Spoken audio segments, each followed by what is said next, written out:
અલખધામ મંદિરની સામે એક ડમ્પર ચાલકે રોંગ સાઈડમાં જઈને સામેથી થ્રી વ્હીલર ટેમ્પાને ટક્કર મારી આ ઘટના સીસીટીવીમાં કેદ થઈ ગઈ છે।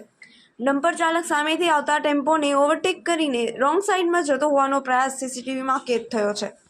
શુક્રવારે સવારે 11 વાગ્યાના સુમારે કડોદરાથી ગંગાધરા અલખધામ મંદિર તરફ જઈ રહેલા three wheeler tempo number GJ19 WB2114ના ચાલક અતુલ બારડોલીને ટક્કર મારી હતી। જ્યારે સામેથી પસાર થતા હતા ત્યારે બારડોલી તરફથી આવતા ડમ્પર નંબર DD01M9673નો ચાલક અલખધામ મંદિરની બાજુમાં હાઈવેના કામ માટે મટીરીયલ ડમ્પ કરવા રોંગ સાઈડમાં પૂરપાટ ઝડપે જઈ રહ્યો હતો ત્યારે થ્રી વ્હીલર ટેમ્પાએ તેને ટક્કર મારી હતી, જેમાં સામેનો ચાલક અને ટેમ્પામાં ખરાબ રીતે કચડાઈ ગયા હતા।